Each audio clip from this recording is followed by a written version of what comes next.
ဖခင်အရှိန်ဝါနဲ့ခရိုနီဖြစ်လာသူအောင်ပြည့်စုံဖခင်ရဲ့အာဏာကိုသုံးပြီးညာတွင်ချင်းတထေးဖြစ်လာသူတယောက်ရှိပါတယ်။သူကတော့ခရိုနီပေါက်ဆအောင်ပြည့်စုံပါ။လက်ရှိစစ်ကောင်စီခေါင်းဆောင်မင်းအောင်လှိုင်ရဲ့အသားကြီးဆုံးပေါ့။အောင်ပြည့်စုံကို1984ခုနှစ်မှာမွေးပါတယ်။2017တိုင်ခင်ကသူ့ကိုဘယ်သူမှမသိကြပါဘူး။ဒါပေမဲ့သူ့ဖေကာကွယ်ရေးဦးစီးချုပ်ဖြစ်လာချိန်မှာတော့အရာပြောင်းလဲသွားပါတယ်။သူ့ရဲ့စီးပွားရေးဟာမိုးပြန်ပတက်ကြီးထွားလာပါတယ်။စောက်လို့ရေးစေဝါအာမခံနဲ့ဟိုတယ်လုပ်ငန်းတွေလုပ်တယ်ဖျော်ဖြေရေးစားတောက်ဆိုင်နဲ့အင်ဂျင်နီအထိချဲ့ထွင်လာပါတယ်ဒါနဲ့မကသေးပါဘူးကုမ္ပဏီတော်တော်များများကိုသူ့ဇနီးမျိုးရတနာထိုက်နာမည်နဲ့ကွယ်ဝက်ပြီးမှတ်ပုံတင်ထားပါသေးတယ်သူ့နာမည်နဲ့ဓာတ်ရိုက်ပတ်သက်နေတဲ့လုပ်ငန်းတွေအများကြီးရှိပါတယ် Sky One ဆောက်လို့ရေးအောင်မြင့်မို့မင်းအာမခံအဇူရာကန်းကြီးနဲ့ကန်တာယာဈေးရုံတို့ဖြစ်ပါတယ်ဒါပေမဲ့အစိုးဆုံးကတော့ဥပိုင်ကုမ္ပဏီပါပဲစစ်သားအများစုကဒီမှာငွေစုရန်လူသနာရမယ်ထင်နေကြတယ်တကယ်တော့ဒါကဟန်ပြသက်ပါနေပြည်တော်မှာအောင်ပြည့်စုံတဲ့စစ်ဗိုလ်ချုပ်တွေပိုင်းနဲ့ဥပရုံးချုပ်ကြီးရှိပါတယ်အဲ့ဒီရုံးကခွန်သက်ပဲပြပြီးတရားမဝင်ငွေမဲတွေကိုငွေဖြူပြောင်းပေးနေတာပါ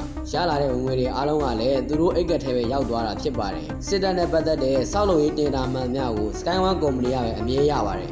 တပ်မတော်စေယုံတွေနဲ့စစ်တပ်ကတူအဆောက်အုံတွေသူပဲစောက်တယ်2020ဝင်းကျင်ကလေတက်ပြေးလန်ကတ္တရာခင်းတဲ့လုပ်ငန်းကြီးတွေကိုပါသူပဲရခဲ့တာပါဒါအပြင်မိုက်ထဲမှာလည်းသူကအဓိကရှယ်ယာရှင်ပါရန်ကုန်ပြည်သူရင်းမြစ်တွေကအများပြည်သူပိုင်မျိုးကိုဈေးပပေါ်နဲ့ငားတယ်အဲ့ဒီမှာစားတောက်ဆိုင်နဲ့ဂဲလာရီတွေဖွင့်လို့ဝေဖန်မှုအပြင်းထန်ခံခဲ့ရပါတယ်2021စစ်အာဏာသိမ်းပြီးနောက်မှာတော့အောင်ပြည့်စုံကိုနိုင်ငံတကာစီးပွားရေးပိတ်ဆို့မှုတွေလုပ်လာပါတယ်အမေရိကန်ဗြိတိန်နဲ့ဥရောပသမဂ္ဂတို့ပါဝင်ပါတယ်2022မှာဗြိတိန်က Sky One ကိုတန်ခတ်ပိတ်ဆို့ခဲ့တယ်ဒါကြောင့်2023မှာဂိုးရန်မြန်မာပါဝါဆိုပြီးကုမ္ပဏီအသစ်ထပ်ထောင်တယ်အဲ့ဒီနာမည်နဲ့ကျန်းမာရေးဝန်ကြီးဌာနတင်တာတွေကိုဆက်ယူခဲ့ပါတယ်ပိတ်ဆို့မှုတွေကိုရှောင်ဖို့ယုံကြည်ရသူတွေနာမည်နဲ့လွှဲပြောင်းလုပ်ကိုင်နေကြတယ်လက်ရှိမှာလည်းဖခင်ဖြစ်သူလေးကိုမချက်ခဏသွားနေပါတယ်အဲ့ဒီအချိန်နဲ့တရုတ်ထုတ် EV ကားတွေကိုသူပဲအဓိကတင်သွင်းခွင့်ရနေပါတယ်ကျိုးမြတ်တွေအများကြီးရနေသေးပါ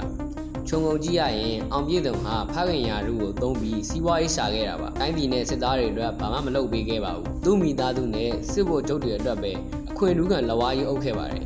ဒါကြောင့်ဒီလိုကိုကျိုးရှာခရိုနီပေါက်စတွေအကြောင်းလူလူကသေချာသိထားဖို့လိုပါတယ်။တပိုင်းတစ်ပတ်လည်းနေမှာတော့ဒီလူတွေဟာလူလူအကျိုးစီးပွားလူရက်သူတွေအဖြစ်အရေးယူခံရမှာအသေးကြပါပဲ။